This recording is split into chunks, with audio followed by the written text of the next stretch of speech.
Live from downtown Vancouver at the Vancouver Film School campus, it's time for EP Live. Hey everybody, welcome to EPN. My name is Victor Lucas, and our job here is to bring you the latest in everything cool every single day. That's what we do. We are shooting another episode of EP Live right here in our studios that are based at the VFS Cafe in Vancouver, British Columbia, right downtown at 390 West Hastings. And we've got a nice crowd out today, some VFS students that are graduating. Good to see you guys. Thanks for coming down. We've also got a fantastic guest that is coming up. We've got the CEO of Eastside Games, which recently has been working on the Trailer Park Boys video game that you can pick up for Android and iOS. We're going to be talking to Josh Nilsson very soon. But first, we have a rundown to get to. But I've been told by Blake that I have to remind you of a couple of things. First of all, congratulations to the Hellboy contest winners that won tickets to the movie next week, as well as a very cool-looking hoodie. Great swag right there. And also, we've got another contest where you can win Blu-rays of Glass, the M. Night Shyamalan movie. So go to our Facebook page, facebook.com/Electric Playground to enter to win one of those. All right, let's get started with your rundown, which is dedicated to Choco Burger, who says after all these years, Victor is still awesome and keeping it real, never change. That's why the motto is play forever. Let's get started with your rundown. The most famous video game character of all time is jumping into virtual reality. Nintendo has announced a VR update for two games, Super Mario Odyssey and The Legend of Zelda Breath of the Wild. With Mario, players will get a new mode that allows them to play VR mini-games in just 3 of the game's kingdoms, while Breath of the Wild will let you replay the entire game in VR. Both are coming as free updates to the existing game, but you will need to buy the VR kit for Nintendo's cardboard creation game Labo in order to play. With the exception of a handful of Virtual Boy titles in the 90s, these will be the first big VR experiences for both Mario and Zelda. The Labo VR kit hits stores April 12th, and the new modes will follow April 26th. And now, cardboard around your Nintendo Switch isn't looking quite so silly anymore, is it? Now we're all like, oh, geez, I want to play Breath of the Wild in VR. I want to test that out for sure. Obviously, this is a big, test on Nintendo's part. They want to see what the adoption rate is going to be like.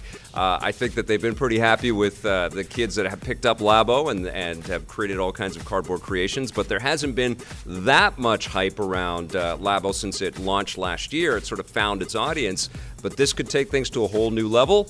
It also gives Nintendo some data, to see what kinds of players and how much playtime is actually occurring in VR, which I think is going to be significant for the future of their business. I desperately now want to give this a shot, so after we're done today, I'm going to be sending emails to everybody I know at Nintendo to send me one of these things.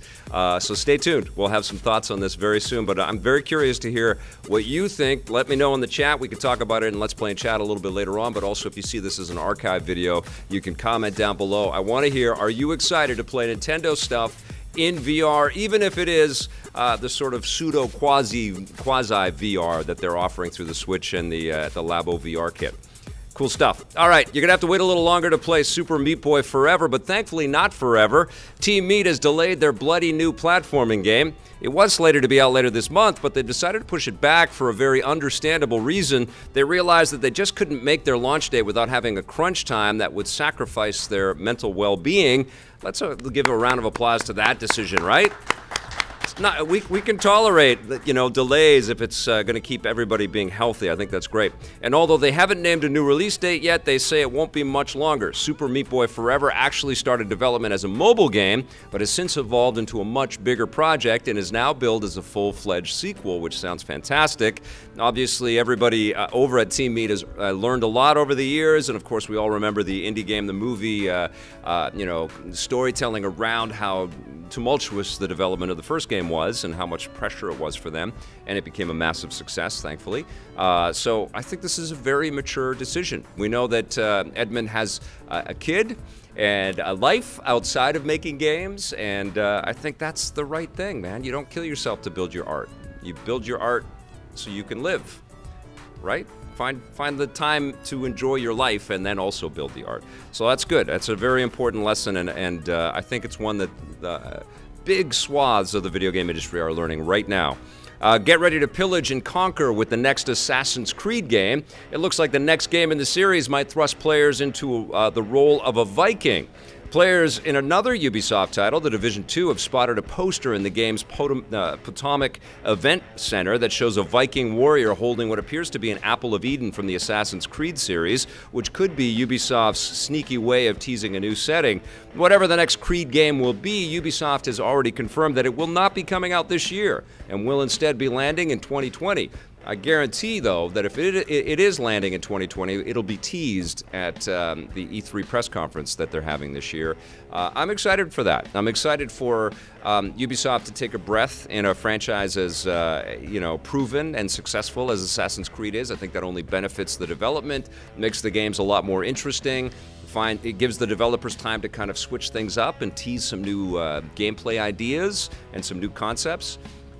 Viking as a setting, I think, is a fantastic idea. I love the fiction and the fantasy that surrounds the lore of Vikings, so I think that could be really cool.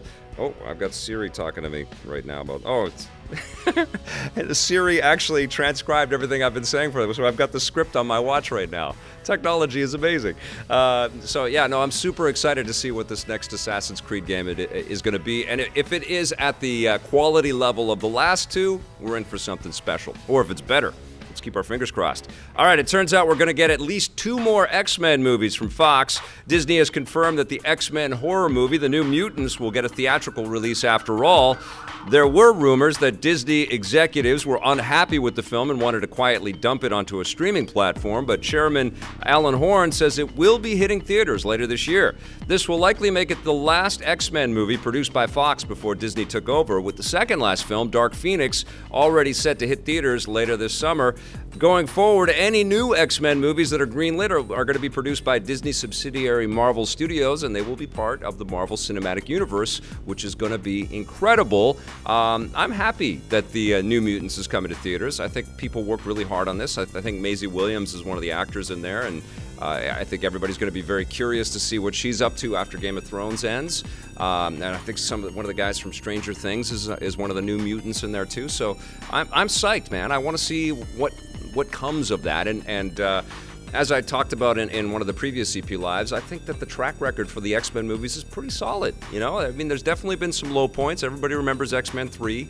And I know a lot of diehards out there are sort of pissed off about the way the chronology and the timeline all got shifted all over the place. But I loved First Class, and I thought Days of Future Past was awesome. And X-Men 1 and 2 are 2 of my favorite superhero movies. X2 especially. I remember being in the theater for X2, which was shot right here in Vancouver, and just screaming with joy when Nightcrawler was bamfing from place to place in the White House, and then he saves Rogue in that awesome airplane sequence. Incredible stuff. Also, little known fact, we had a cameraman named Glenn Taylor who was shooting the show at that time, and he ended up being an extra on the X-Men 2 movie. But the way that they did it, it was so weird because he was frozen in time, so the camera went across his big face, and he had his camera on. He was playing a cameraman, go figure, but he had the camera, and he was in the White House, and it was just like slow-mo across Glenn, and all of us that went, there was a whole EP contingent that went, we were busting a gut laughing. It was, there's Glenn, oh my God! It was very fun. A little bonus bit for us, and another reason why we enjoyed it so much.